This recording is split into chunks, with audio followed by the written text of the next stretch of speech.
Hello friends, good morning to all of you. मैं अंकित कुमार आज फिर से हाजिर हूँ आप लोगों के लिए 13 अक्टूबर के करंट अफेयर लेकर के। ये ऐसे क्वेश्चंस हैं जो आपके आने वाले सभी एग्जाम के लिए उपयोगी साबित होने वाले हैं। तो हर एक क्वेश्चन को ध्यान से देखेंगे आप और उसको नोट करेंगे।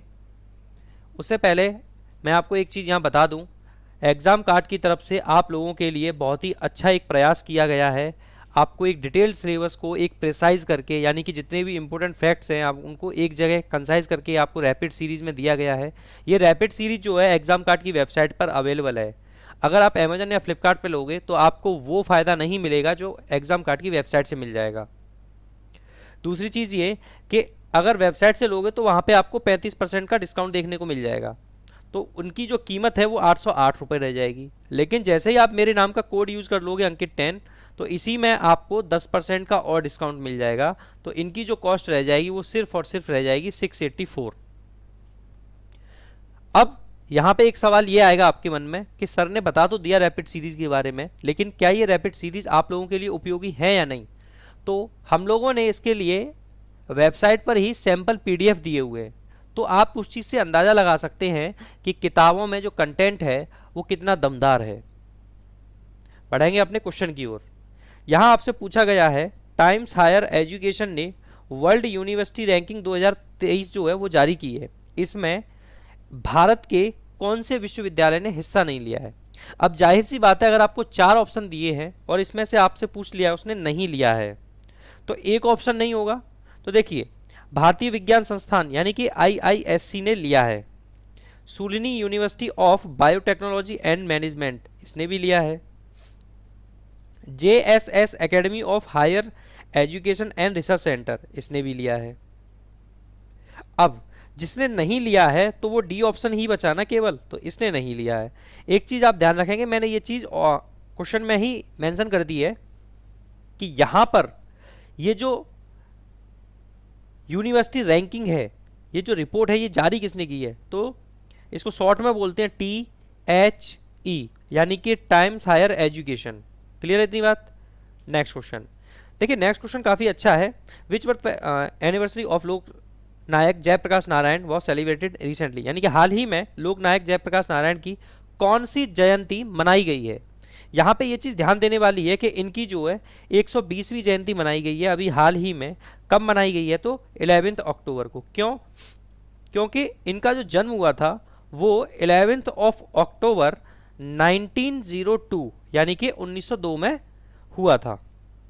वहीं अगर आप बात करोगे इनके प्रयासों की, इनको जाना क्यों जाता है, देखो यहाँ पे एक बात ध्यान देना, आपसे क्वेश्चन ये भी पूछ लिया जाता है कि लोकनायक किसे कहा जाता है। तो लोकनायक आप ध्यान रखेंगे जयप्रकाश नारायण को कहा जाता है। क्लियर है इतनी बात। जन्म की बात करोगे तो 11 अक्टूबर 1902 को। इस बार कौन सी जयंती मनाई गई थी, तो 120वीं जयंती मनाई गई थी। वहीं अगर बात किया जाए इनके प्रयासों के लिए तो देखिए 1965 में इनको जो है रमन मैग्सेसे अवार्ड से सम्मानित किया गया था। रमन मैग्सेसे अवार्ड से सम्मानित किया गया था इनको। इनको जो है 1970 में, 1970 के दशक में ये काफ़ी फेमस हुए थे। क्यों हुए थे, देखिए इन्होंने इंदिरा गांधी की जो सरकार थी उसका बहुत विरोध किया था। इवन कि उनके विरुद्ध इन्होंने जो है संपूर्ण क्रांति नामक आंदोलन भी चलाया था, जिसको है जेपी आंदोलन के नाम से भी जाना जाता है। ठीक है, और इतना ही नहीं, 1999 में फिर इनके ऐसे ही जो समाज के लिए प्रयास थे उन प्रयासों को ध्यान में रखते हुए इनको 1999 में भारत का सर्वोच्च पुरस्कार कौन सा है, भारत रत्न से इनको सम्मानित किया गया था 1999 में। अगर आपसे एग्जाम में ये पूछ लिया जाए कि इन्होंने एक बुक लिखी थी, उस बुक का नाम क्या है, तो उस बुक का नाम है why socialism. Why socialism. Clear है इतनी बात, होनी भी चाहिए। ठीक है, चलिए बढ़ते हैं आपके अगले क्वेश्चन की ओर। और इस क्वेश्चन में आपसे यहां पे पूछा गया है कि बीसीसीआई के नए अध्यक्ष कौन बनेंगे। अब देखिए ये प्रश्न जो है, जितने भी अपॉइंटमेंट वाले जो क्वेश्चन होते हैं ये आप लोगों के लिए बहुत इंपॉर्टेंट हो जाते हैं किसी भी परीक्षा के लिए। तो आप लोग ध्यान रखना, इसके जो अध्यक्ष बनेंगे वो बनेंगे कौन, रोजर बिन्नी। वर्तमान में कौन है, तो वो जगह लेंगे किसकी, सौरभ गांगुली की लेंगे। बेसिकली यहाँ पे आप एक चीज और ध्यान रखना, 1983 में जो वर्ल्ड कप हुआ था ये उसके उस टाइम पे जो टीम थी उसके सदस्य थे ये। वैसे ये ऑलराउंडर थे। तो यहाँ पे आपने जाना कि बीसीसीआई के जो नए अध्यक्ष बनाएंगे वो कौन बनाएंगे, तो रोजर बिन्नी। आप एक चीज का और ध्यान रखना, ये जो बीसीसीआई है यानी कि भारतीय क्रिकेट कंट्रोल बोर्ड जो है, ठीक है, इसकी स्टैब्लिशमेंट अगर आपसे पूछ लेता है, मान लीजिए अगर आपसे स्थापना इसकी पूछ लेता है, तो आपको पता होना चाहिए इसकी जो स्थापना हुई थी वो दिसंबर 1928 में हुई थी। क्लियर है। बीसीसीआई का मुख्यालय भी पूछ लेता है, आपको इसका हेडक्वार्टर भी पता होना चाहिए कि सर इसका मुख्यालय कहाँ पे है। तो आप ध्यान रखना मुंबई का जो वानखेड़े स्टेडियम है वो इसका क्या हो जाएगा, मुख्यालय हो जाएगा। नेक्स्ट क्वेश्चन में आपसे पूछा गया है क्वेश्चन नंबर 4 में, पीएम नरेंद्र मोदी ने किस शहर में संयुक्त राष्ट्र यानी कि विश्व भूस्थानिक सूचना कांग्रेस का उद्घाटन किया है। ठीक है, अब ये क्वेश्चन अपने आप में ही एक दो इन्फॉर्मेशन समेटा हुआ है। पहली बात तो ये अगर पूछ ली किसने किया है तो नरेंद्र मोदी जी ने किया है। ठीक है, किसकी ये इकाई है तो देखो संयुक्त राष्ट्र है। इकाई का नाम क्या है तो विश्व भूस्थानिक सूचना कांग्रेस। बताइए, एक क्वेश्चन में आपको 3 इंफॉर्मेशन यहाँ पे मिल गई है पहले ही। अब आपको सिर्फ ये बताना है कि कहाँ पे इसका आयोजन किया गया है। तो ध्यान रखना इसका जो आयोजन किया गया है वो हैदराबाद में किया गया है। क्लियर है, इतनी बात होनी भी चाहिए जब कोई इतने डिटेल में बता रहा है चीजें। तो क्वेश्चन नंबर 5 में देखिए आपसे क्या पूछा गया है। यहाँ बेसिकली एक समुदाय है जिसका नाम है गोंड। ठीक है, इसके जो कलाकार हैं इनकी जो प्रदर्शनी है, ठीक है, उसका नाम है नर्मदा के नरेटिव्स। ठीक है, इनका जो आयोजन है वो कहाँ होगा तो आप लोग ध्यान रखना फोर्ट कोच्चि में होगा और ये कहाँ पे है तो केरल में है। ठीक है, आप इस चीज का बिल्कुल ध्यान रखेंगे अच्छे तरीके से। डेट अगर आपसे पूछ भी लेता है मान लीजिए तो इसकी जो डेट है वो आपकी हो जाएगी 14 अक्टूबर से लेकर के 23 अक्टूबर तक। क्लियर है, ये क्या हो जाएगी आपकी डेट हो जाएगी। बेसिकली इसमें क्या है कि जो मुख्य जो स्टेट होंगे जहां से इसमें इस कला में प्रदर्शनी में जो भाग लेंगे, एक तो होंगे आपके एमपी से आने वाले मुख्यतः और दूसरे होंगे आपके छत्तीसगढ़ से आने वाले। ठीक है, अन्य देशों अन्य राज्यों से भी होंगे बट उनका इतना मेंशन नहीं है क्योंकि 3 राज्यों से ज्यादा संबंधित है, केरल, एमपी और छत्तीसगढ़। क्लियर है। क्वेश्चन नंबर 6 में आपसे पूछा गया है कि सूर्य के रहस्यों को सुलझाने वाली सोलर ऑब्जर्वेटरी का किस देश से संबंधित है। बेसिकली क्या है कि हाल ही में जो चीन है ना, तो चीन ने एडवांस स्पेस बेस्ड एक सोलर ऑब्जर्वेटरी जो है इसकी जो अपनी पहली आधारित मतलब अंतरिक्ष पे आधारित जो है इसने वेधशाला को लॉन्च किया है। ठीक है, अब ये चीज आप लोग ध्यान रखना कि इसका काम क्या रहेगा। तो यहाँ पे आपको पहले ही बता दिया इसने, सूर्य के रहस्यों को सुलझाने वाली सोलर ऑब्जर्वेटरी है ये। बस आपको बताना ये कि ये किसकी है, तो ये किसकी है, ये चीन की है। क्लियर है, इतनी बात होनी भी चाहिए भाई। देखेंगे। अच्छा हाँ, एक चीज का और ध्यान रखना आप, ये चीन की ऐसी पहली ऑब्जर्वेटरी होगी, ये चीन की ऐसी पहली ऑब्जर्वेटरी होगी, यानी इससे पहले और कोई ऑब्जर्वेटरी नहीं थी जो क्या करेगी तो सूर्य का अध्ययन करेगी। क्लियर है, इतनी बात। आगे बढ़ते हैं। आगे देखिए आपसे बहुत अच्छा क्वेश्चन पूछा गया है। देखिए आप अच्छे से जानते हो अभी गुजरात में जो नेशनल गेम्स हैं यानी जो राष्ट्रीय खेल हैं वो चल रहे हैं। वो कौन से वाले चल रहे हैं, अगर यहाँ से आपसे पूछ लिया जाता है कि गुजरात में ये जो गेम्स चल रहे हैं ये कौन से चल रहे हैं, तो ये कौन से चल रहे हैं, 36 चल रहे हैं। ठीक है कि नहीं। अब इसमें आपको जानने के लिए यहाँ पे काफी सारे फैक्ट आपको पता होने चाहिए। पहले तो जो क्वेश्चन है हम उसको देख लेते हैं कि Harshveer Singh Sekhon who won the men's 119 cycling road race in the national games belongs to which state. Basically आपसे यहाँ पूछा गया है कि राष्ट्रीय खेलों में हर्षवीर सिंह सेखों ने पुरुषों की 119 किलोमीटर साइकिलिंग रोड रेस में विजयी रहे। ठीक है, अब आपसे पूछ लिया है कि ये किस राज्य से संबंधित हैं। भाई इस तरीके से क्वेश्चन पूछना हर स्टेट का, चाहे सेंट्रल का हो चाहे किसी भी एग्जाम का हो, फितरत है एग्जामिनर की इस तरीके का क्वेश्चन पूछना। तो आप लोग ध्यान रखना ये लुधियाना पंजाब से आते हैं। कहां से आते हैं ये लुधियाना पंजाब से आते हैं। क्लियर है इतनी बात। तो ये यहाँ के रहने वाले हैं। अब बात करोगे अगर आप किसकी, तो 36 जो नेशनल गेम्स हो रहे हैं इनकी। पहली बात तो ये कि जो आपको पता होनी चाहिए कौन सा राज्य मेजबानी कर रहा है, तो मैंने आपको पहले ही बता दी थी ये चीज तो कि मेजबानी कौन कर रहा है तो गुजरात कर रहा है। तो यहाँ पे तो आपको कोई दिक्कत बिल्कुल भी आई नहीं होगी।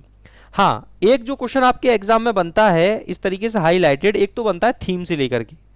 जो थीम है ये बहुत इंपॉर्टेंट होती है जानना, तो आप लोग ध्यान रखना। खेल से एकता का उत्सव क्या है, इसकी थीम है, यानी कि खेल से एकता का उत्सव क्या है, इसकी थीम है। क्लियर है इतनी बात, बिल्कुल होनी चाहिए। अब यहां पे इसके बाद में इस तरीके के जब कोई गेम होते हैं तो आपसे एक चीज बहुत पूछी जाती है, शुभंकर यानी कि मैस्कॉट पूछा जाता है।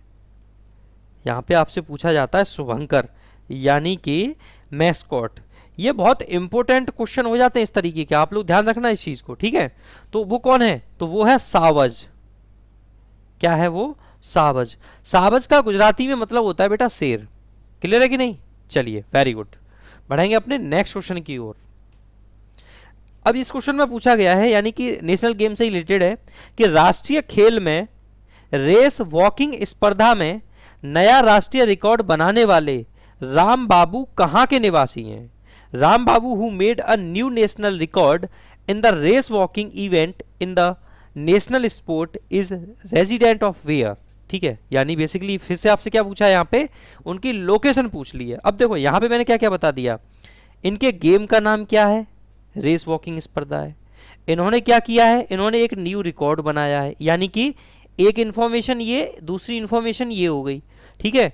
और ये बता दिया ये कौन है, तीसरी इंफॉर्मेशन आपको ये दे दी, यानी एक ही क्वेश्चन में 3-4 इंफॉर्मेशन आपको समेटी हुई है यहाँ पे। तो ये कहाँ के निवासी हैं, तो आप ध्यान रखना इस चीज का, ये उत्तर प्रदेश के सोनभद्र के निवासी हैं, उत्तर प्रदेश के हैं ये इतने गरीब हैं कि इन्होंने जो है मनरेगा से काम करके अपने परिवार का पालन पोषण भी किया था। लॉकडाउन में इतनी इनकी स्थिति खराब हो गई थी, लेकिन इनके हौसलों में वो उड़ान थी, वो दम थी, वो जज्बा था इनके अंदर, जिसके दम पर इन्होंने इसको करके दिखाया है। बढ़ेंगे क्वेश्चन नंबर 9 की ओर, जिसमें आपसे पूछा गया है कि किस देश में कोविड के 2 नए सब वेरिएंट कौन से हैं, यहां पे ध्यान से देख लेंगे, 2 हैं नए हैं, कौन सा है, BF7 और BA517 का पता लगाया गया है। इसका जो करेक्ट आंसर है वो है चीन, इसका जो करेक्ट आंसर है वो है चीन। आप इस चीज का ध्यान रखना, ठीक है। और एक चीज का और ध्यान रखना आप, कि ये जो BA.5.1.7 ये जो सब वेरिएंट है, ठीक है, ये चीन में इसका पहली बार पता लगाया गया है। इसका जो है चीन में तो लगाया गया है, लेकिन कब, ये फर्स्ट टाइम है वहां पे इसका जो पता लगाया गया है। क्लियर इतनी बात, चलिए क्वेश्चन नंबर 10। आपसे क्वेश्चन नंबर 10 में पूछा गया है कि भारत के किस शहर में, अब देखो यहां पे एक से एक इंफॉर्मेशन मिलने वाली है आपको। डेट दे दी आपको कितनी, 12 से 14 तक। वाडा आपसे यहां पूछ लिया गया है, वाडा आपसे यहां पूछ लिया गया है, यानी कि वर्ल्ड एंटी डोपिंग एजेंसी। मैं यहां पे इसकी फुल फॉर्म आपको लिख के बता देता हूं, ये आपके एग्जाम में काम आएगी। वर्ल्ड एंटी डोपिंग एजेंसी, ठीक है। और ये साथ में एक और चीज है इसमें, एथलीट बायोलॉजिकल पासपोर्ट, यानी कि ABP। ये जो संगोष्ठी है 2022 वाली आयोजित की जा रही है, यानी कि ये कहां की गई है, बेसिकली आपसे ये पूछा गया है। क्या ये मुंबई में की गई है, क्या ये दिल्ली में की गई है, क्या ये पटना में की गई है, क्या ये लखनऊ में की गई है। देखिए क्वेश्चन इस तरीके का बहुत अच्छे होते हैं, और इनका जो आपको उत्तर जो है वो भी बहुत अच्छे से आना चाहिए। तो आप लोग इस चीज़ का ध्यान रखेंगे।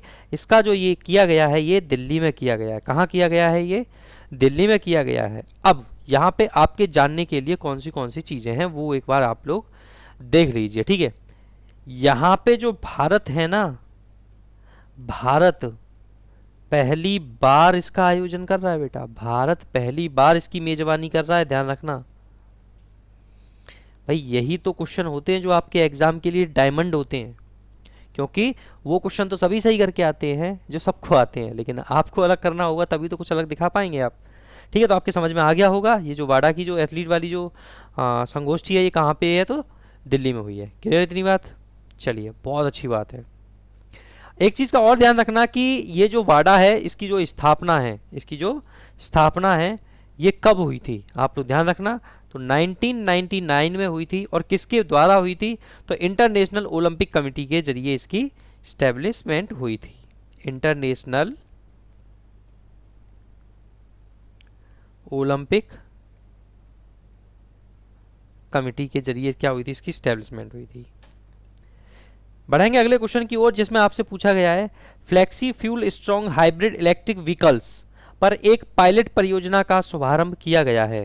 पहले तो आपको यहाँ पे ये पूरा नाम दे दिया गया है, यहाँ पे फिर बता दिया गया है कि ये परियोजना कैसी है और ये कहाँ गया है, और ये भारत की किया गया है, ये भारत की कौन सी परियोजना है ये, ठीक है।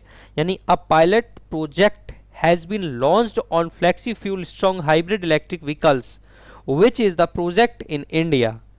ठीक है, आपसे पूछा गया है कि ये पहली है, दूसरी है, तीसरी है या फिर ये चौथी है। देखिए ये अपने अपने आप में इस तरह की ये पहली परियोजना है, ये पहली परियोजना है। और अगर पूछे कि ये किसने स्टार्ट की है तो ये टोयोटा ने की है। नितिन गडकरी ने हाल ही में इस परियोजना का जो है उद्घाटन किया है। क्लियर है। नाउ अगला क्वेश्चन है, यानी क्वेश्चन नंबर 12, जिस क्वेश्चन में आपसे पूछा गया है कि हाल ही में विश्व आर्थिक मंच, ठीक है, ये टाइपिंग मिस्टेक है यहाँ पे, आप लोग ध्यान रखना, ये विश्व आर्थिक मंच होगा बेटा यहाँ पे, ठीक है, मंच द्वारा एजुकेशन इंडिया रिपोर्ट जारी की गई है। इसका शीर्षक क्या था, एजुकेशन 3.0, एजुकेशन 4.0, एजुकेशन 5.0 या फिर एजुकेशन 2.0, इनको जीरो भी बोलते हैं, कोई ओ बोलते हैं। क्लियर है, तो ध्यान रखना ये 4.0 है। अब आपके लिए यहाँ पे इंपॉर्टेंट फैक्ट कौन से आ जाते हैं, ठीक है। देखिए पहली बात तो ये कि ये जो रिपोर्ट है WEF वाली, ठीक है, तो इसको जो है संयुक्त राष्ट्र बाल शिक्षा कोष जो होता है, यानी कि यूनिसेफ जो होता है, ठीक है, और युवा, यानी कि युवा के बेसिकली किससे रिलेटेड है, तो जनरेशन अनलिमिटेड जो इंडिया है, ठीक है, उससे रिलेटेड है। इन दोनों की हेल्प से इसको क्या किया जाता है बेटा, जारी किया जाता है। अब बात करेंगे यहाँ पे आप किसकी, WEF की, यानी कि वर्ल्ड इकोनॉमिक फोरम की। तो यहाँ पे आपको पता होना चाहिए एक तो इसकी स्थापना, तो इसकी जो स्थापना हुई थी वो 1971 में हुई थी, और दूसरा आपको पता होना चाहिए इसका हेडक्वार्टर कहाँ पे है। तो इसका जो हेडक्वार्टर है वो जेनेवा यानी कि स्विट्जरलैंड में है। कहाँ पे है, जेनेवा स्विट्जरलैंड में है। ठीक है, देखिए अब मैं आपको क्लियर बता देता हूँ कुछ चीज़ें। मेरे द्वारा जो करंट अफेयर पढ़ाए जाते हैं इनकी डिटेल्ड मैगजीन भी आपको मिलती है, तो आप अपने नियर बाई शॉप स्टोर से इस मैगजीन को खरीद सकते हैं, क्योंकि वीडियो में इतना सॉल्यूशन मैं नहीं बताता हूँ, इससे ज़्यादा सॉल्यूशन आपको हमारी मैगजीन में मिल जाता है। तो डिटेल्ड सॉल्यूशन के लिए आप मैगजीन परचेज कीजिए, और उसमें वो क्वेश्चन आपको सेम प्रैक्टिस करने के लिए मिल जाएगा, और फिर उसकी डिटेल दी हुई है, तो इसलिए वो इंपॉर्टेंट हो जाता है। तो ये थे आज के करंट अफेयर, मिलते हैं आपसे अगली क्लास में। Thank you very much.